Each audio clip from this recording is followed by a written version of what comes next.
Good day, how you going? Phil Tarrant, host, Smart Property Investment Show, here for a special edition, Finance in Focus. You heard it here first. Here we are, a new monthly update on what's going on in finance, and we're recording on the day that the Reserve Bank of Australia gets together, the first Tuesday of every month, to work out what they're going to do with interest rates. We're going to break it down. We're going to unpack it, try and work out what it all means and what you can do about it. Joining me in the studio to chat this through, a good friend and partner of the Smart Property Investment Show, Finni Mortgages, finni.com.au, joining us, CEO Paul Glossop. How you going, Paul? Good, Phil. Thanks for having me again today, mates, and excited for this new initiative to get across the airwaves. Yeah, absolutely. I've been looking forward to it. Get stuck in, get behind us. Any questions at all, we're happy to discuss it on Finance in Focus. Editor at smartpropertyinvestment.com.au is where you can go and you can answer anything that you want to know about mortgages, tapping into the knowledge and the team of finni.com.au, mortgage brokers. Now, Paul, here we are. The Reserve Bank of Australia again has up rates 25 basis points, 50 basis points, 75 basis points. We know we're in a rising rate environment. When's it going to stop? Well, mates, that's the truth, is that here we are. It's another rate hike, which was relatively, I guess, across the board assumed and predictable. And it's been the case for the last couple of quarters, or couple of months rather, since we've been catching up talking about this new cycle of increases. The question is, when's it going to stop? Well, we're now starting to see that the markets are really starting to not necessarily be as bullish as to where they were seeing the end of this, which was potentially up around that 4%, even 4.5% cash rate mark. We expect we're probably going to see around about a 2.5 to 3% cap, which will probably be achieved by early or quarter one next year. But in the same token, we're also now starting to see a lot of the pricing in the market start to expect that we'll start to see a rate cut cycle commence around about this time next year, and probably find a floor around about that 1.5% mark. So it's going to be a bit of a roller coaster, literally, I think, on the rate cycle market. We're going to see it go up and likely come down, and then find a bit of an even keel around about quarter three, quarter four next year. Yeah, I don't want to overcook this podcast, Paul, by getting too much in the economics of it all. And if you want to know why the Reserve Bank of Australia is doing what they're doing, go and read the minutes. They put it out after the announcement to give you some sense for how they're seeing the world and what they'll do over time. Let's just say we're still in an environment of flux. Inflation is still rising. There's still a war in Europe. We've been chatting about this. So the drivers of inflation are largely still there. The drivers is upward rate environment is still there. So I don't want to dwell on that. What I want to dwell on is what you can do about it. Now, Paul, I just got off the phone from my accountant. I spoke to him a half an hour, and he was giving me a good sort of kick in the backside going, Phil, you don't understand. I reckon it's going to be one of the great opportunities for buying investment property through this period of time. While most of the media will talk about doom and gloom of rising interest rates, there's the other side of the coin, absolutely, isn't there, Paul? Mate, you're exactly right. And I think that in itself is the key, especially to the majority of the listeners on here who are likely either investors and or owner-occupiers, is that we go through these periods probably once, sometimes every 3 years, sometimes every 5 years. In some cycles, it's not until you get to that sort of 8 to 10 year time frame where you have this quite particular time frame, which is usually a 12 to 18 month window of actually buying very well. And but you and I share the same accountant, and I don't know if I want to share his name because he typically gets bombarded with phone calls after we do. But we both share the same accountant, actually, Munzrul Khan, KHI Partners. And look, we don't share any profits from any plugs that he gets. But look, he's an extremely don't use him. well-versed. I want him more to myself, Don't use Paul. him. Too busy already. Unfortunately, that's probably the feedback that we get across the board, is that he's just too busy. But look, in that same token, mate, he's probably one of the best property advisors and one of the sharpest minds in the property space that you and I have no doubt met. And we get this opportunity quite seldomly in the property space to A, get your finances ready, but B, to buy and buy very well. And I think that advice that you've just received the last half an hour, mate, is quite sage, is that we're only going to get this opportunity probably once every 3, 5 or 10 year cycle. And typically it's more the latter rather than the former. But this is the time now where we're seeing some huge opportunities to start considering buying. I personally reached out to my senior broker at Finni, funnily enough, who I'm now preparing for my SMSF to get a few investments in that portfolio as well, because the opportunities are really starting to present now for what we see over the next 10, 15 years. So if nothing else, not talking about money, but talking about property investment and property buying opportunities, they obviously go hand in hand with getting your finances ready and buying the correct asset. But for me, these opportunities and these cycles in the money markets is what presents the time for us to really get busy. Look, property's a game of finance. So you've got to be finance first and using that to help shape your property investment strategy. And we spoke about this, Paul. There's probably two sides to this coin. It's what is the impact of this and it may hurt me, or what is the impact of this and how I can be opportunistic around it. And I want to get onto the opportunity stuff because both me and you are wired that way. And no doubt a lot of our listeners are as well. But let's talk really tactical. What do you do about this if you are struggling? If you're combating rising interest rates, your cash flow might be decreasing and diminishing. What do you do about it? But this is the time where property owners, whether they're owner occupiers or investors, if they've bought and they're stretched 6-12 months ago when the markets were as cheap as they've been in a lifetime, and they're now starting to get more expensive, and they're starting to think, what happens now? I can't afford, or I'm starting to get stretched really thin here. This is where the big banks make their money. And this is where people who have and hold loans with particularly the big banks, when I talk about the big four banks, I'm not going to go through them individually. The reality is that they earn all of their money in what is deemed to be in the industry a loyalty tax. And that is the tax that we pay for being lazy. And essentially what we're seeing now is that there is a discrepancy somewhere between 0.7 and 0.9% interest for every single holder of an existing loan with the big four banks versus new clients. So what that means for all intensive purposes is that if you've got $1 million with, let's pick out CBA because they seem to know they're one of the biggest, or they are the biggest, and they typically get the lion's share of the market. If you're an existing client, you are essentially getting slugged anywhere between 0.7 and 0.9% more on the equivalent loan to where if you were a client who was going to apply for a new loan with CBA, because ultimately they're hungry for that new business. And anyone who is going to sit back and think that they've got the best deal because they're loyal to the bank, think again. This is the time where they make their money, and this is the time where anyone who's thinking that they need to sharpen up their rates, they need to reach out to their broker, who needs to then essentially say, well, you're getting priced here. If you go over to this bank, you're going to get this rate, and even potentially a few perks on cashbacks and equity releases and a range of other facilities that you simply just won't get with your existing bank right now. So if you're going to sit back and rest on your laurels and have the woe is me mentality, unfortunately, you're going to get what you deserve. I think this is the opportunity for people to really sharpen the pencil and set themselves up for the next 5 to 7 years and beyond. Yeah, I agree. And let's be clear, doing that, you can call out your banks right now, and I'm in the process of it.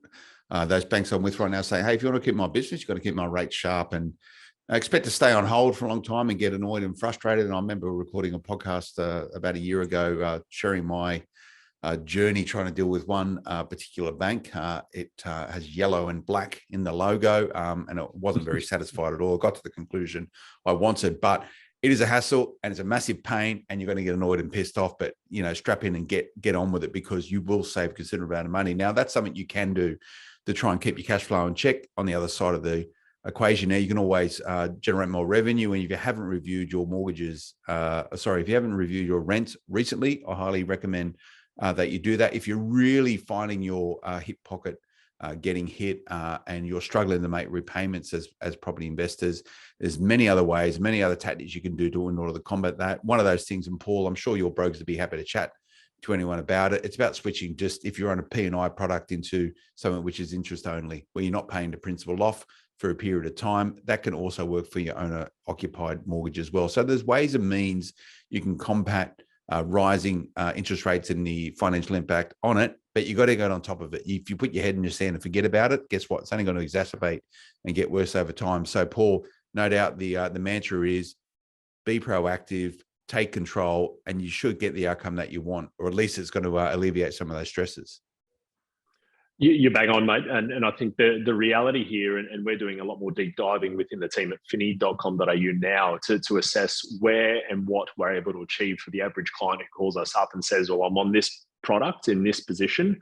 Here's what's on offer and what's available. And the reality is now we're seeing about an average anywhere between 0.4 and 0.5% for the average investor who's got an LVR of better than 80%.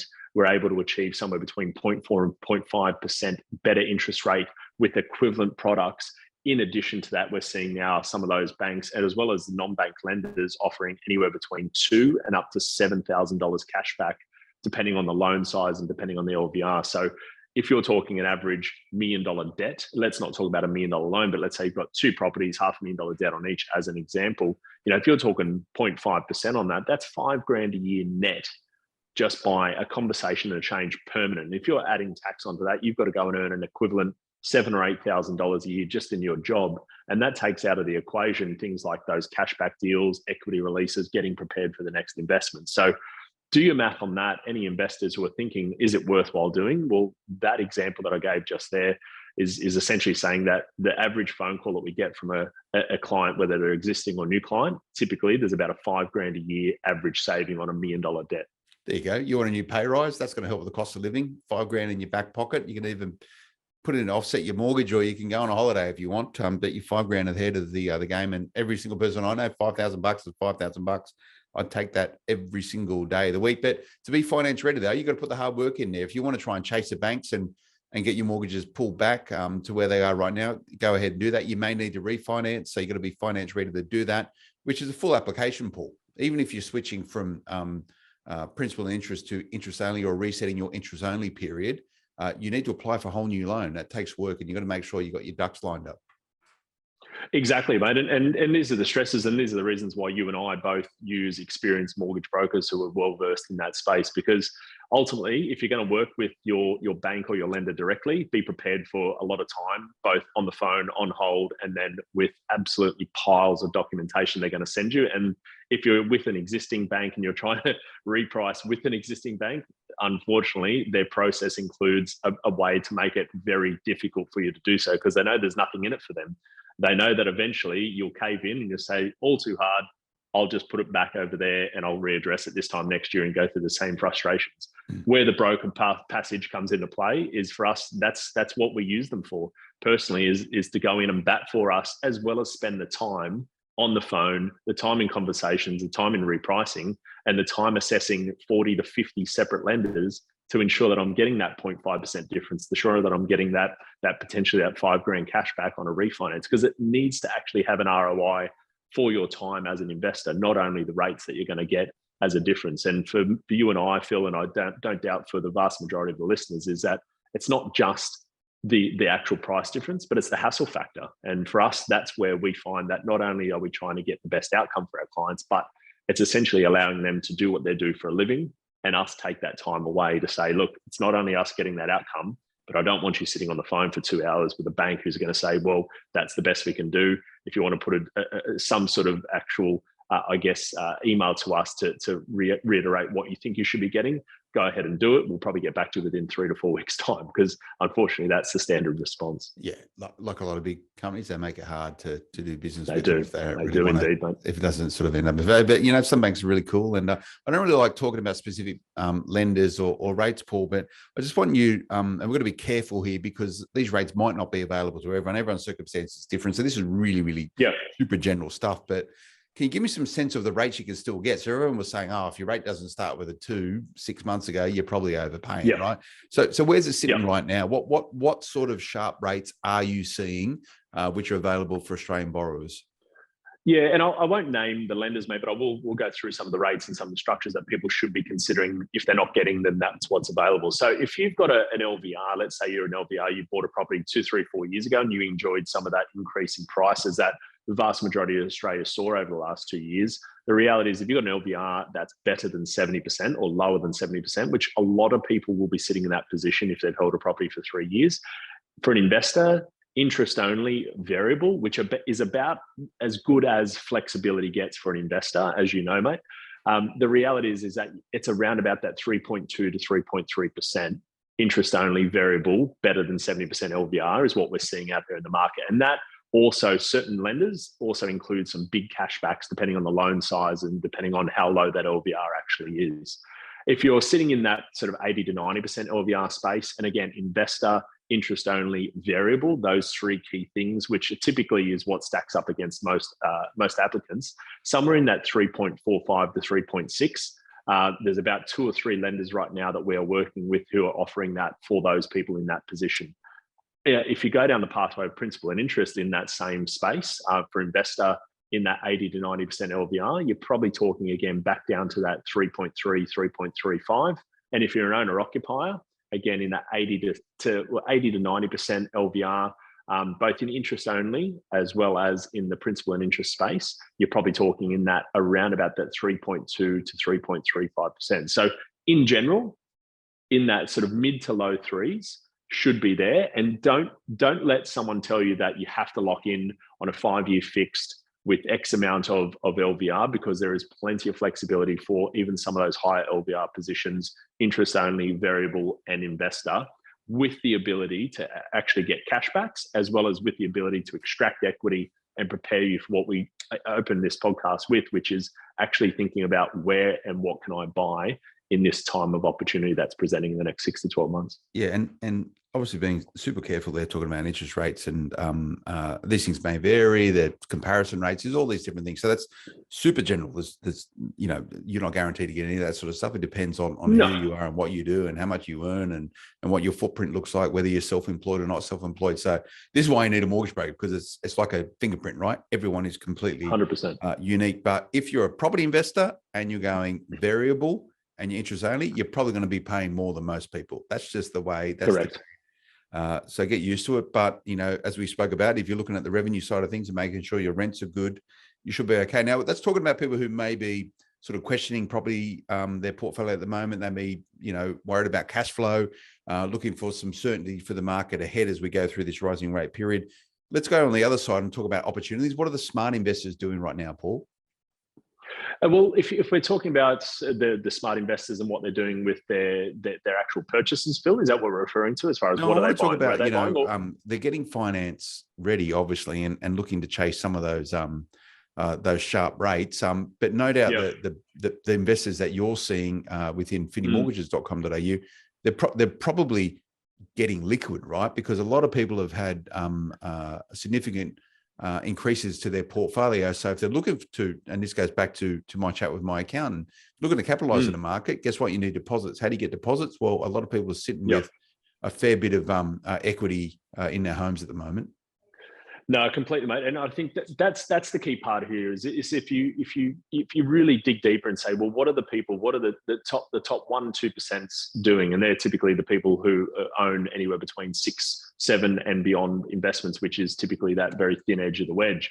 When we do equate, and we had a client come to us yesterday who had 12 separate securities, 12 separate properties. Across that, they had about 15 separate loans, and they had an LVR that was around about the 58, 59%. So on those numbers, fantastic amount of liquidity available. Serviceability obviously comes into the equation. This is where those smart investors are, because obviously you're always going to sit at a point where, yes, you can have equity, but it's always a combination of the available equity and the available serviceability.